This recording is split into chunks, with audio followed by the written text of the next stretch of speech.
छत्तीसगढ़ में जंगलों को काटा जा रहा है, उसका विरोध करते हैं, समर्थन करते हैं। मैं इसका विरोध करता हूं, क्योंकि देखिए पर्यावरण के लिए बहुत बड़ा खतरा है। अभी कुछ दिन पहले वर्ल्ड समिट में इस बात को रखा गया था कि पर्यावरण को बचाना चाहिए, और इसके ठीक खिलाफ ये बात हो रही है कि छत्तीसगढ़ में वृक्ष को काटा जा रहा है। और उसके साथ साथ एक जो हमारी भारत की सबसे पुरानी जनजातियों में से एक है आदिवासी जनजाति, उसके साथ एक तरह से चाहे किसी की भी सरकार रही हो, एक तरह से गलत ही किया जा रहा है। और अभी की जो सरकार है या बाद में जो सरकार है, इसका ये कर्तव्य बनता है कि आदिवासियों की सुरक्षा के लिए आदिवासियों को बेहतर से बेहतर जीवन यापन की व्यवस्था करने की कोशिश करनी चाहिए। और इसके साथ साथ वृक्षों की जो काट हो रही है वहाँ जो वृक्षों को काटा जा रहा है, उस पर तुरंत से तुरंत जितना जल्दी हो सके सरकार को रोक लगानी चाहिए। तभी हमारे देश का, पूरे विश्व का कल्याण होगा, क्योंकि छत्तीसगढ़ भारत का एक महत्वपूर्ण राज्य है। कोई भी अंग, अगर शरीर का कोई भी अंग खराब होता है तो पूरा शरीर पर उसका असर पड़ता है। उसी तरह से अगर कोई एक राज्य हमारे देश का अगर थोड़ा सा भी उसमें प्रॉब्लम आ रही तो इससे पूरे देश को असर पड़ेगा। इसलिए भारत सरकार को और वहाँ की राज्य सरकार को तुरंत से तुरंत इस पर एक्शन लेना चाहिए और जल्द से जल्द क्यों लेगी, जब वहीं से परमिशन देके ही हो होगा। आपको नहीं लगता परमिशन वहीं से सरकार को ही दी?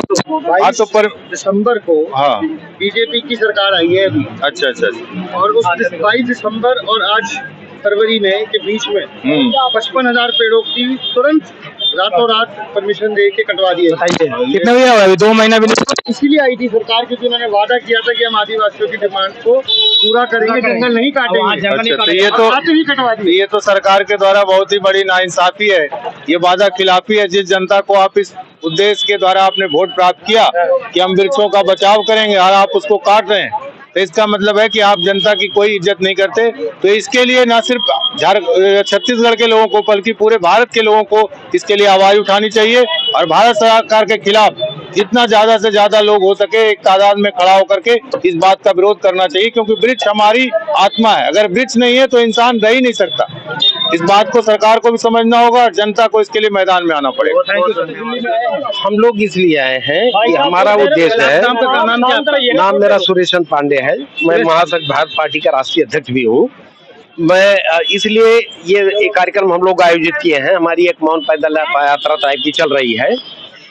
हमारा उद्देश्य यह है कि हम भारतवासियों को जागरूक करें कि भाइयों आप लोग जंगलों को कटने से बचाएं और इन जंगलों की रखवाली करने वाले आदिवासियों को भी बचाएं, क्योंकि अगर ये जंगल नहीं रहेंगे तो जंगल ही हमारे प्राण हैं। एक दिन हम पड़ेगा, क्योंकि ये जंगल से ही हमें ऑक्सीजन मिलती है, ऑक्सीजन से ही हम जीवित रहते हैं। वो क्या रहा है, क्या है मामला? जंगलों की कटाई हो रही है कई स्थानों पर, जंगल बहुत कट गए हैं। यहाँ पोस्टर नाम बता दें, कस कहें कहाँ? छत्तीसगढ़ में सबसे ज्यादा जी, छत्तीसगढ़ के हसदेव जंगल जी छत्तीसगढ़ के हसदेव जंगल में वहाँ कटाई हो गया है जी। इसीलिए न्याय मांगने के लिए इधर दिल्ली आए हैं। बिल्कुल। और इधर निर्माण बिहार मेट्रो स्टेशन है, बिल्कुल आए थे।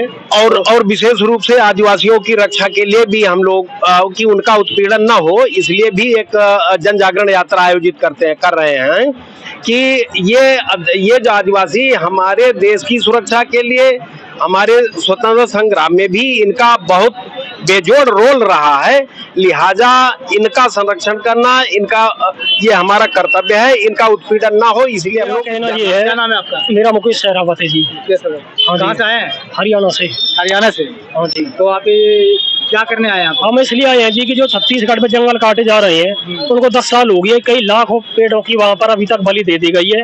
लाखों पेड़ सरकार काट चुकी है और आने वाले समय में, अभी तो केवल नंबर छत्तीसगढ़ का ही है, आने वाले समय में पूरे भारत से ये हाल होने वाला है और लोगों को अपने जलाने के लिए लकड़ी तक नहीं मिलने वाली है। तो लोगों को बताइए, जो हमारे हिंदू धर्म में लोगों को जो जलाया जाता है उपलों से या लकड़ी से, वो नहीं मिलेगी तो फिर क्या होगा बताइए? पेड़ों काटा जाएगा तो ऑक्सीजन फिर कहाँ से मिलेगी? ऑक्सीजन मिलेगी नहीं, लोग मरेंगे। शहर में तो ऐसे ही ऑक्सीजन का बहुत प्रॉब्लम है। आपने इस पे लिखा है, पढ़वाइए। क्या लिखा हुआ है इसमें? इसमें लिखा है कि हसदेव बचाओ पेड़ में तो हिंदू के लिए है ना, मुस्लिम के लिए है, ये सभी के लिए है, क्योंकि कोई भी पेड़ ऑक्सीजन देता है, फल देता है, सब्जी देता है।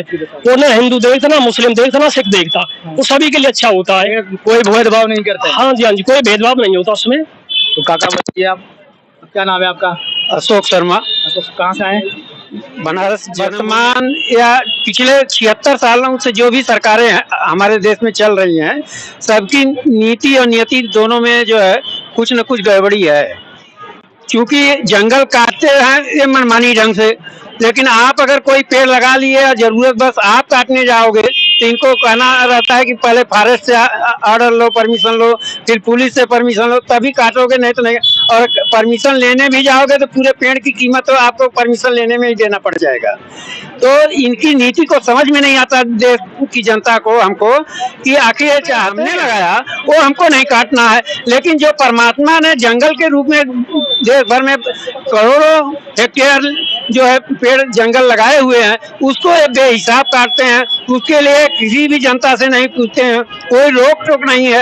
लेकिन हमारे पेड़ को हमको काटने से जो है सजा मिलेगी, लेकिन इसकी सजा देने का काम देश की जनता को है। जनता ही सजा दे सकती है कि जनता राजा है, ये हमारे मंत्री हैं। और मंत्री अगर गलती करता है तो जनता को हटाने का पूरा अधिकार है। जनता अगर चाहे तो यही 2 महीने में सरकार है, वर्तमान सरकार के बगैर आदेश का एक पत्ता नहीं हिल सकते हो, तो पूरा जंगल साफ हो रहा है। छत्तीसगढ़ का मुख्यमंत्री है सर। भाई मुख्यमंत्री हो, मुख्यमंत्री को भी हिम्मत नहीं है, क्योंकि उसका सेंटर जो है केंद्र में होता है। अगर सेंट्रल गवर्नमेंट ऑर्डर देती है, परमिशन देती है, तब मुख्यमंत्री कटवा सकता है। मुख्यमंत्री के बस का नहीं है कि अकेला जंगल साफ कर दे। केंद्र और राज्य दोनों का सहयोग है, मिली भी जाता है पूरा। आइए तो इधर आइए। क्या नाम है आपका? जी, मेरा नाम अदनान अंसारी है। मैं ओबीसी महासभा विधानसभा यूथ अध्यक्ष भी हूँ।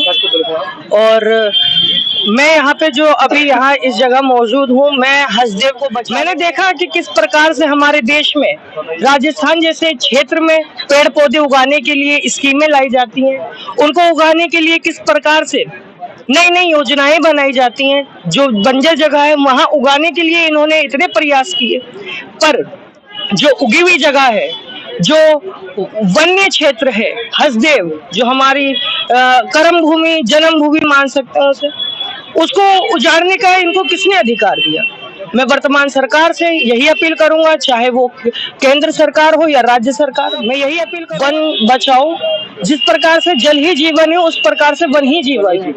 और अगर वन काट दिए जाए, जैसे कि आप सभी देख सकते हैं, हमारे सामने इतना बड़ा बरगद का पेड़ लगा हुआ, अगर ये बरगद का पेड़ कट जाए तो क्या इस क्षेत्र में जो छाया है खत्म हो जाएगी?